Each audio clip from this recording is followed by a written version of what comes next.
item aqui da nossa demonstração do fluxo de caixa é o item que é um pouquinho mais trabalhoso, que é para a gente calcular quanto foi pago para fornecedores. Então, quando a gente fala em fornecedor, a gente tem que pensar que é aquelas empresas que fornecem os insumos para a empresa ou outra, né? Esta que é a nossa análise, a companhia Eronit, produzir os bens e serviços dela. Então, no caso, o fornecedor, quando fornece esses insumos, eles vão para onde? Para o estoque, né? Para o estoque. Então, para eu saber quanto que eu paguei para fornecedores, eu tenho que saber calcular quanto eu comprei dos fornecedores. E para isso, gente, eu tenho que olhar aqui quanto eu tinha de estoque, 550, quanto eu tenho de estoque agora. E com base nessa variação de estoque e no que eu consumi de mercadoria, né, que eu vendi, que é 1.600, e calcular as compras do período. E para isso a gente vai usar uma fórmula que é esta que eu vou escrever aqui no Excel e mostrar para você. O estoque no final do período é igual ao estoque no início do período, mais o que entra no estoque, portanto são as compras, menos o que sai do estoque, portanto é o custo que foi consumido, né, que nesse caso aqui é o custo da mercadoria vendida, né?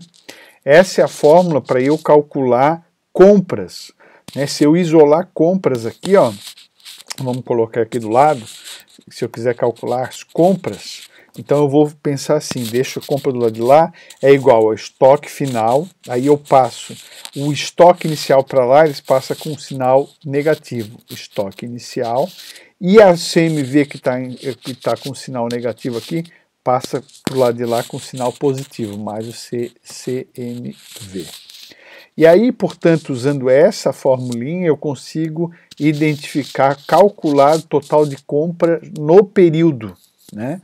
Então, é o estoque inicial mais, menos o estoque inicial, o estoque final menos o estoque inicial, mais o custo da mercadoria vendida. E aí eu chego a um total de compras de 1.750, o total das compras, tá? Então vamos guardar esse númerozinho, compramos 1.750, vamos voltar lá para o nosso balanço patrimonial. Então a gente comprou 1.750, ok.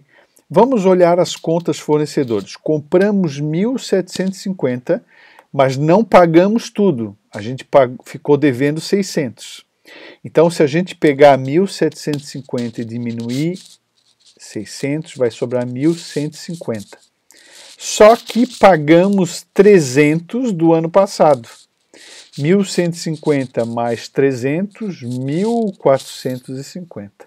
E esse 1.450 é o valor que está aqui na DRE, na DFC, em pagamentos para fornecedores. Tá certo?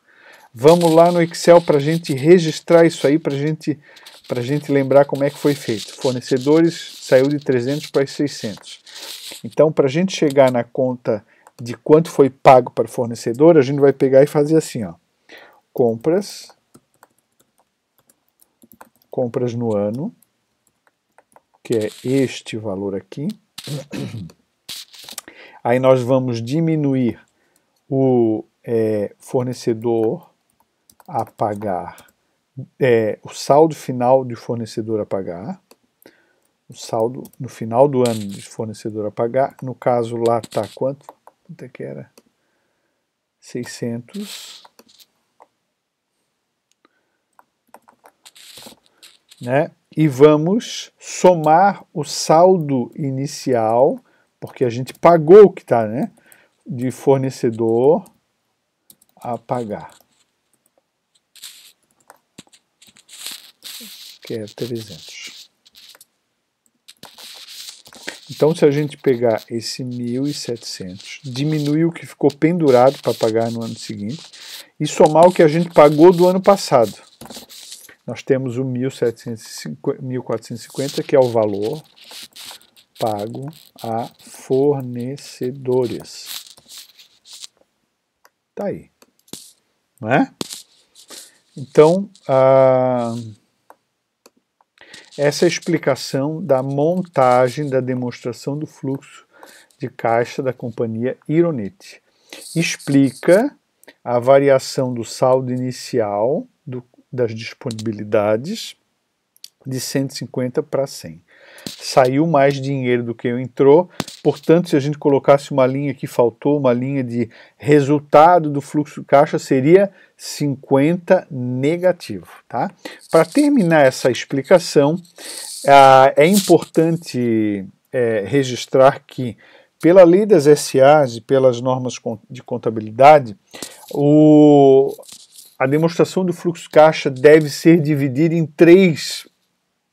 E ela deve separar o resultado do fluxo das operações, que é o quê? Receita de venda, custos e despesas. Do resultado de financiamentos, o que financia a empresa, e dos resultados, o fluxo de investimento, onde a empresa investiu o dinheiro.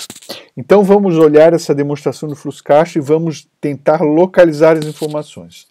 Nós temos receitas recebidas de 2.700 como fluxo das operações. Nós já tínhamos identificado aqui. Nós temos o pagamento de fornecedores, acabamos de fazer, 1.450. E nós temos despesas operacionais que foram pagas no mesmo exercício, que estão aqui, ó. Despesas operacionais que foram pagas, 900, está aqui. Então, o caixa gerado no negócio da empresa, nas operações, foi de 350. Entrou 2.700 e saiu aqui 2.350. Né? Então, nós temos um fluxo de caixa operacional de 350. Teve o quê? Nós tivemos entrada de novos empréstimos na ordem de 200. Onde é que está isso, professor? Está aqui. Entrada de novos empréstimos. Onde é que a gente chegou? Lá no balanço patrimonial. Empréstimos aumentou de 400 para 600. E nós temos também a amortização de financiamentos, que estava aqui, já tinha sido identificado. A amortização de financiamento, na ordem de 400, está aqui. Então, do ponto de vista de financiamentos, a gente tem entrada de recurso e saída de recurso. No geral, o fluxo de caixa, em razão de financiamento, após os financiamentos, então, o fluxo de caixa do financiamento é menos 200, mas como tem um caixa gerado de 350, o fluxo de caixa após o financiamento é de 150.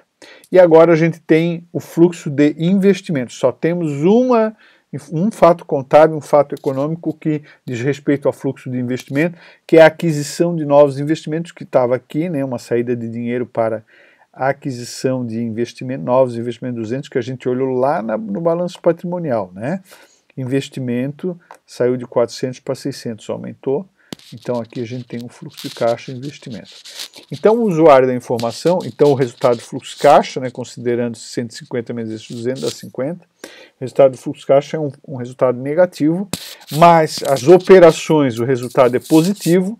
O que puxou o resultado para baixo foi o resultado de financiamentos, em razão de mais pagamentos, amortização de financiamentos e empréstimos, do que obtenção de financiamentos e empréstimos. E também por causa de um investimento que a empresa fez, né, que ela fez novos investimentos na ordem de 200, que também puxou o resultado do fluxo caixa para baixo. Né?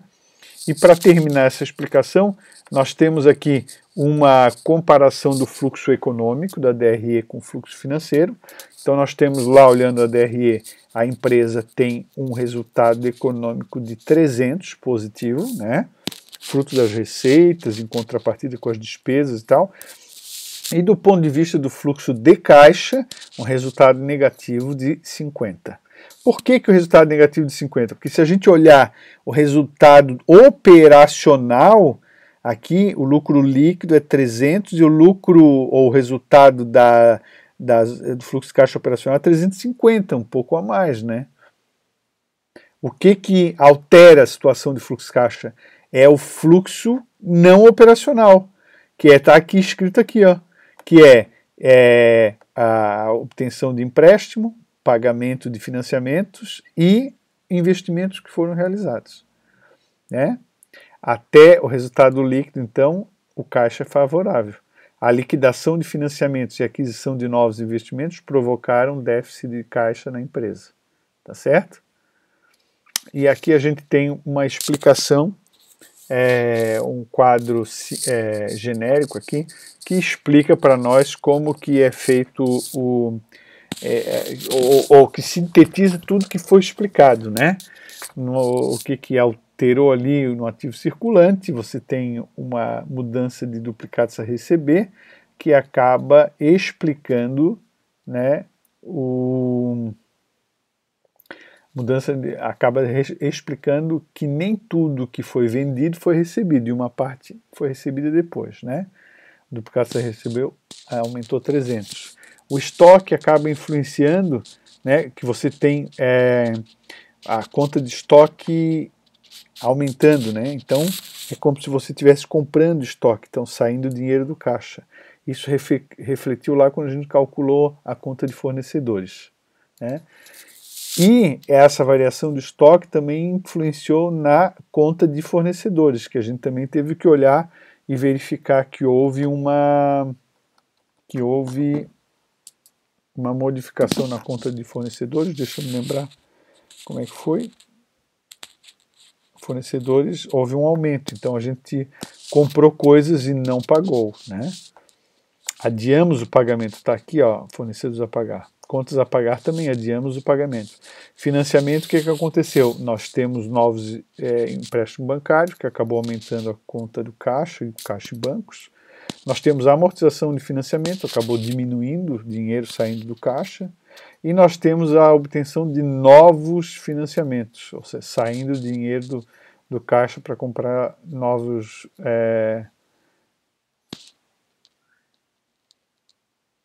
Aqui está errado, não é novos financiamentos, é novos investimentos, né? Tá errado aqui, financiamento. Novos investimentos, saiu dinheiro do caixa, 200. No final, todas essas alterações geram resultado de fluxo caixa de 50, né? Se a gente somar isso aqui tudo, dá 50, essas diferenças, tá? Então era isso em termos de fluxo de caixa. O fluxo de caixa em si é um assunto que é mais delicado, precisa de mais atenção para fazer. Especificamente em relação ao fluxo caixa, nós temos uns exercícios ali na página 26 e 27 só de verdadeiro e falso, e na página 28 a 30 tem os exercícios complementares que tratam de demonstração de fluxo de caixa. Esse nós vamos fazer um pouquinho mais à frente, porque a sua primeira tarefa, terminando de assistir esse vídeo, é fazer os exercícios da página 24 e 25, pelo menos, tá? Que diz respeito à DLPA. Depois a gente vai fazer os outros relacionados à demonstração de fluxo de caixa. Ok.